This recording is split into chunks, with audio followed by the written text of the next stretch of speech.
Hola, esto es Radio Sefarad y estas son las noticias, comentadas por Jorge. ¿Qué tal? ¿Qué tal, Alejandro? Vamos con los titulares de hoy. Abbas sigue castigando a Hamás recortando salarios y pensiones para que le entreguen todo el poder en Gaza. La guerra electrónica de Egipto contra Daesh en el Sinaí interfiere con la telefonía móvil israelí en la zona. El Museo del Holocausto de Washington retira el Premio de Derechos Humanos a la líder birmana que no condena el genocidio rohingya. Polonia justifica la ola antisemita de 1968 por el control soviético. Estos son los titulares. Hablaremos después de la agenda con Raquel. Primero, hablamos en las noticias del presidente palestino Mahmoud Abbas, que planea implementar nuevas medidas punitivas contra Gaza para forzar a Hamás a que entregue el poder del enclave que sigue manteniendo a pesar de haberse comprometido a cederlo. Este lunes se recortaron los salarios de empleados de seguridad y se impondrán más sanciones a Gaza. Según el Centro de Información de Seguridad de la Autoridad Nacional Palestina, los descuentos afectaron a los salarios de militares retirados en Gaza y Cisjordania en base a la ley de jubilación anticipada aprobada por decreto presidencial. Entre las nuevas medidas se sopesa la de jubilar antes de tiempo a miles de empleados y otras que no se han especificado, pero que se pondrían en marcha a partir de abril. La semana pasada, Hamás aceptó entregar la recaudación de impuestos del enclave bajo bloqueo israelí si recibía garantías de que la Autoridad Nacional Palestina se haría cargo del pago de salarios públicos. Bueno, este tipo de medidas punitivas, si Israel hiciera la 10ª parte de ellas, pues ya tendríamos una reunión urgente del Consejo de Seguridad de Naciones Unidas, de la UNESCO, de Amnistía Internacional y hasta de Payasos Sin Fronteras, porque le está dando con un mazo a su propia gente, o sea, estamos hablando de palestinos, porque lo que quiere es machacarlos para quedarse con todo el control. Pero de todas estas medidas punitivas a mí me llama la atención una. De la que informa el Centro de Información de Seguridad de la Autoridad Nacional Palestina. Y dice así: los descuentos afectaron a los salarios de militares retirados en Gaza y Cisjordania. ¿Quiénes son los militares retirados en Gaza y Cisjordania si Gaza, Cisjordania o Palestina no tiene ejército? ¿De qué militares estamos hablando? ¿Estamos hablando quizás de terroristas? ¿De jefes de milicias, como lo llaman ellos, pero gente que dirige grupos de milicianos irregulares, sea cual sea el caso? ¿Qué es esto de los salarios de militares retirados?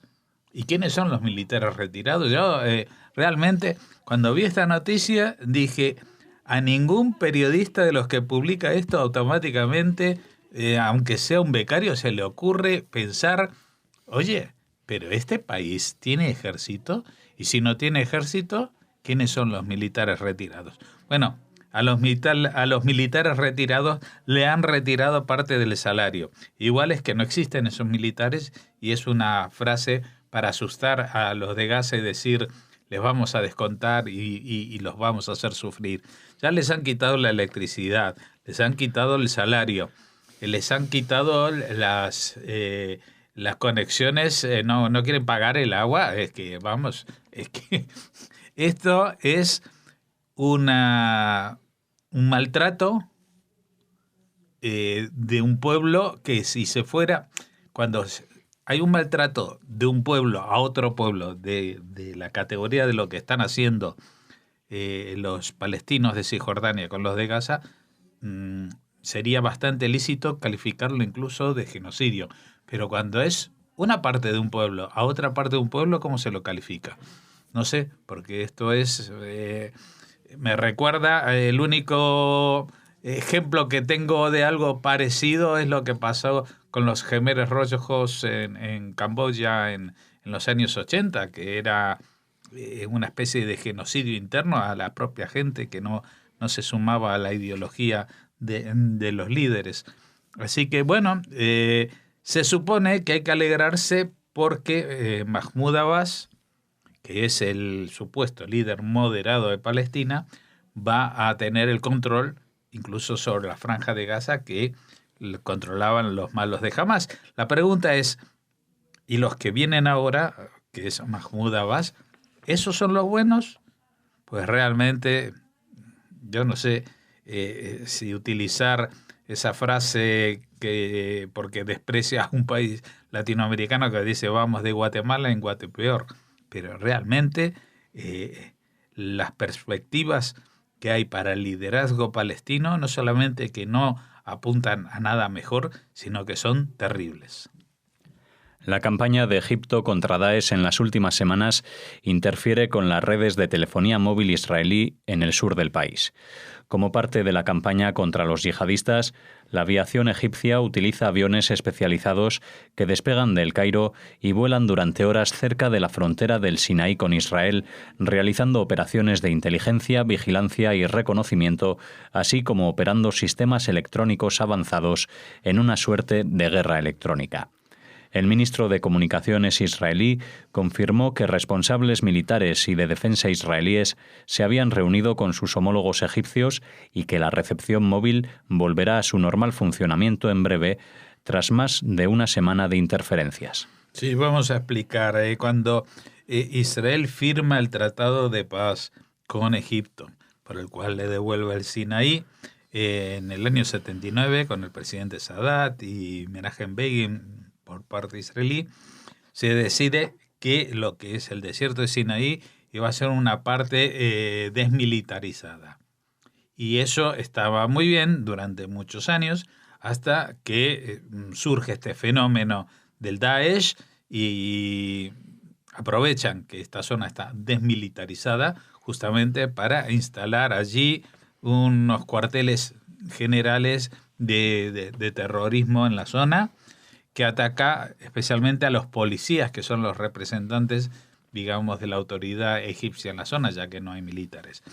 Pero como esto se ha ido tanto de las manos, especialmente desde que asume el gobierno el presidente Abdel Fattah al-Sisi, y hay un recrudecimiento de la lucha terrorista contra el gobierno central en Egipto, pues Israel todo el tiempo está dando permiso a los egipcios para, digamos, saltarse lo pactado en el acuerdo de paz, que era la desmilitarización, y permite entrar allí a tanques, permite hacer bombardeos aéreos, etc. Y ahora los egipcios están tan desconcertados buscando entre las arenas del desierto a estos grupos, que lo que están haciendo son unos barridos electrónicos a través de aviones que recorren las zonas y tratan de interceptar si hay algún tipo de comunicaciones, también telefónicas, también por radio, también por walkie-talkie o lo que sea, como para detectar desde dónde están haciendo las llamadas y entonces actuar y focalizar, centrar la acción de represalia en esa zona.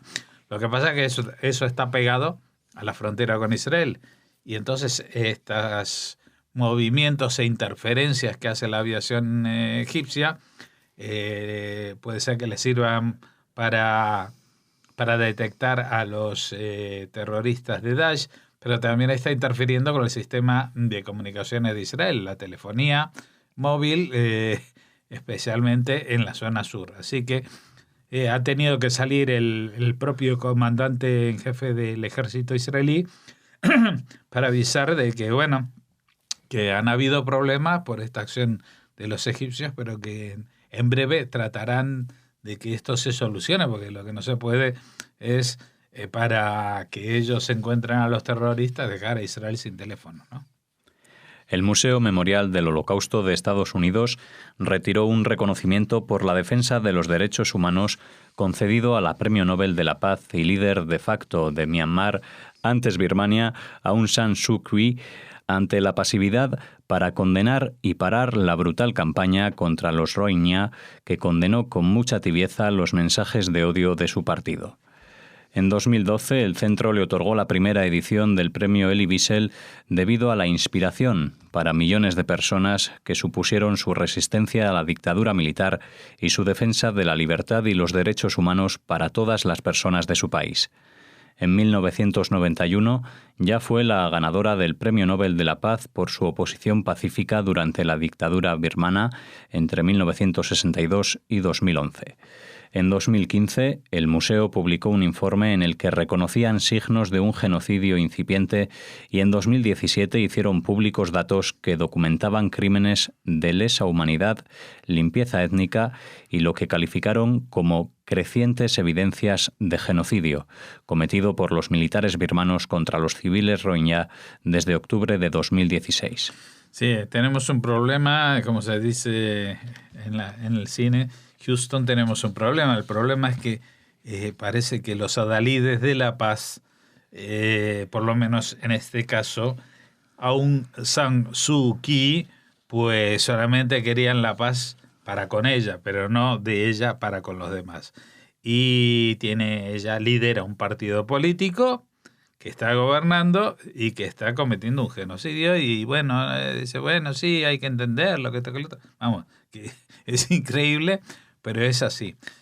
Aquí ya hemos hablado en alguna ocasión de otros premios Nobel para la paz que también resultan ridículos con la perspectiva de hoy en día. Por ejemplo, aquel que le dieron a la Agencia de Desarme de Armas Químicas de Naciones Unidas por haber desarmado a Siria.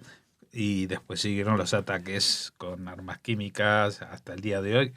O aquel ejemplarizante premio Nobel de la Paz que le dieron a Obama cuando llevaba apenas unos meses en el poder y no había hecho nada, y que luego no consiguió ni salir de Irak, ni de Afganistán, ni desarmar Guantánamo, y en realidad su discurso pacifista lo que hizo, no con esa intención, pero el resultado fue incendiar Oriente Próximo y crear una guerra civil musulmana como no se había visto desde hacía siglos.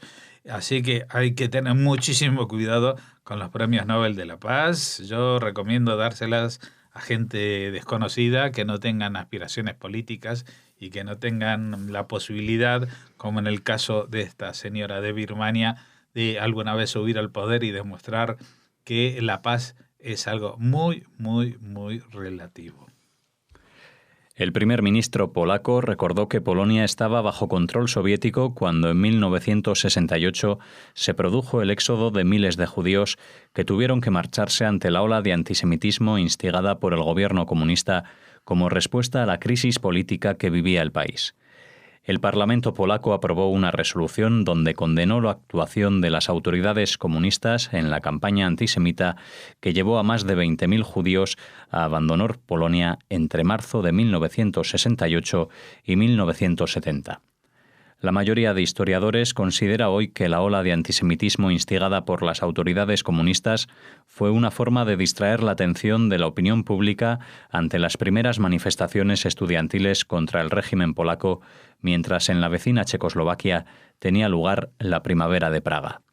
El gobierno comunista de Polonia desató una campaña antisemita en la prensa, aunque oficialmente se usaba el término sionista, que provocó la expulsión de los judíos del Partido Comunista Polaco y de los últimos catedráticos y profesores judíos que había en el país, entre ellos importantes científicos e intelectuales como el sociólogo Zygmunt Bauman y el filósofo Leszek Kolakowski. Cuando en 1989 cayó el régimen comunista en Polonia, solo quedaban en el país algo menos de 10.000 judíos, muchos de los cuales ocultaban sus orígenes, una cifra ínfima si se tiene en cuenta que antes de la Segunda Guerra Mundial vivían cerca de 3,3 millones de judíos, el 10% de la población total polaca. Sí, seguimos con el capítulo de cada día añadiendo hojitas a este calendario de las tonterías y bestialidades de la Polonia actual. Porque venían a decir con la ley que promulgaron el mes pasado, bueno, mientras estuvo ocupada Polonia por los nazis, los que mandaban eran los nazis, no existía gobierno, por lo tanto todo lo que pasaba entre el año 39 y el año 45 en Polonia no tenemos ninguna responsabilidad. Vale, uno puede discutir, pero había cosas que los polacos hacían a pesar de que no las hacían los alemanes. Bueno, toda esta discusión está en el aire. Pero lo que no se puede es decir que en el año 68, porque había un gobierno comunista, pues esto tampoco tiene nada que ver con los polacos. ¿Quiénes gobernaban? ¿Eran húngaros los que gobernaban? ¿Eran rusos los que gobernaban? No, eran polacos comunistas. Pero eran polacos, no eran rusos que estaban allí, ni estaban ocupando militarmente Polonia. Que quede eso muy claro, porque que yo recuerde la invasión de Polonia por los tanques soviéticos se produjo justamente a partir de los años 80, cuando el sindicato Solidaridad, con Lech Walesa a la cabeza y apoyado moralmente por el hecho de que había un papa como Juan Pablo II, que era polaco y que apoyaba este tipo de manifestaciones, pues fue en ese momento que, digamos, Polonia estaba bajo la bota soviética. Mientras tanto, Polonia estaba sometida ideológicamente al comunismo, pero podían haberse resistido. Y hubo resistencias, y hubo gente que lo pagó, y hubo gente que fue a la cárcel, y hubo gente que no pudo hacer nada en ese momento. Pero encontraron un chivo expiatorio y dijeron que todos los problemas del mundo los causaban los judíos. ¿Y qué pasó? No se fueron los opositores al gobierno comunista, no se fueron los opositores a la presencia soviética. Se tuvieron que ir los judíos. Y los que lo echaron no fueron los rusos, no fueron los húngaros, ni fueron los ucranianos, fueron los polacos. Y que se dejen de echar balones fuera. Esto de Polonia está mostrando que, incluso relativizando la responsabilidad de la sociedad polaca en los terribles sucesos antiguos, como puede ser este del año 68, como puede ser el de la Shoah, como puede ser de las masacres de Bogdan Khmelnytsky y los cosacos, que mayormente eran ucranianos, pero con el apoyo de polacos en el siglo XVII. Incluso, olvidándonos todos ellos, pues hoy en día, la Polonia de hoy en día se ha convertido en uno de los estados más antisemitas del mundo, por las leyes que no tienen la vergüenza de presentar y aprobar en sus parlamentos. Es que esto clama al cielo. Cerramos así esta parte de las noticias y nos despedimos ya de Jorge hasta el martes. Sí, Shabbat Shalom, mientras tanto a los oyentes. Hacemos una pausa y regresamos en un momento.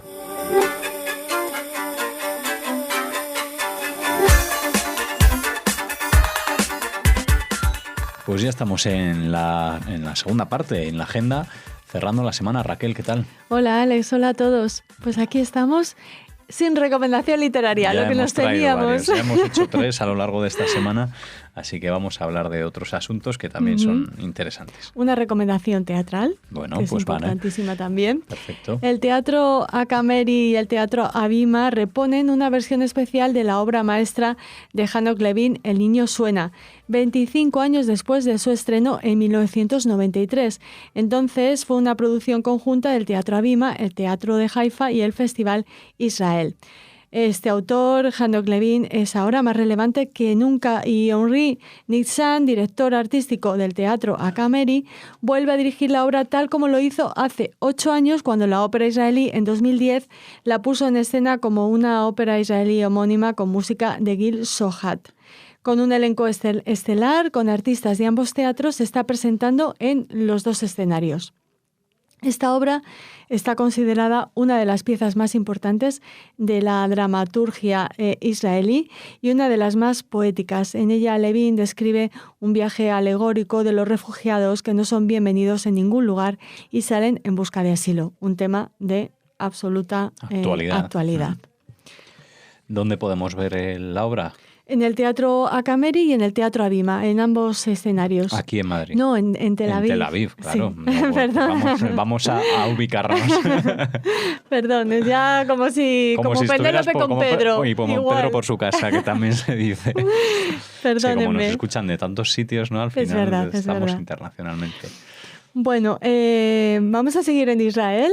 Uh-huh. La ministra de Cultura y Deportes, Miri Regev, no se asusten, que no ha hecho nada polémico ahora Regev. Simplemente ha anunciado que la veterana cantante israelí Gali Atari cantará el clásico Aleluya, ya saben, la súper conocidísima canción que tienen suerte de que no me atreva a entonar.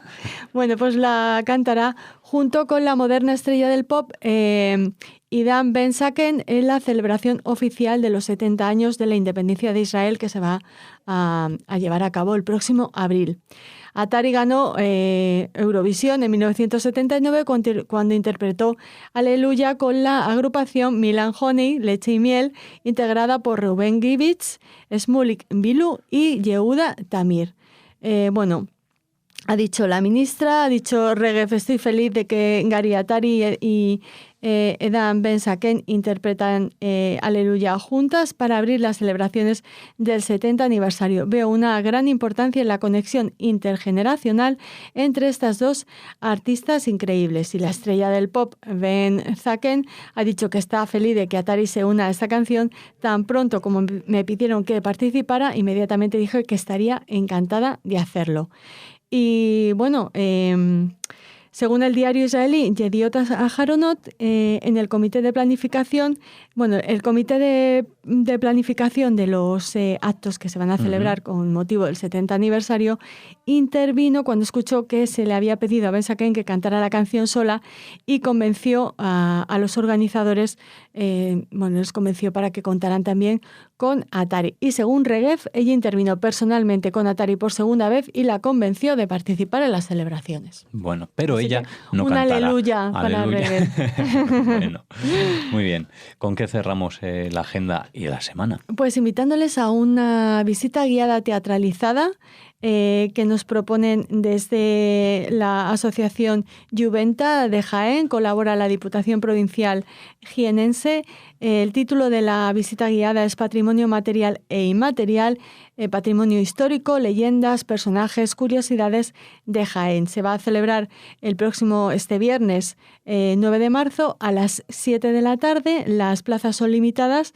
Se tienen que informar en la página web de Juventa. Esta actividad se enmarca en las jornadas de la interculturalidad y, claro, como siempre, tendrá un papel especial Ibn Saprut, la judería de Jaén y todo el patrimonio material e inmaterial con huella judía con la que cuenta esta capital andaluza. Bueno, pues no les hemos ofrecido ninguna recomendación literaria, pero les hemos dado unas buenas dosis también de otras artes para que puedan disfrutar de ellas durante el fin de semana, porque ya nos despedimos hasta las noticias de los lunes. Hasta las noticias de los lunes, que tengan un buen fin de semana y Shabbat Shalom. Shabbat Shalom.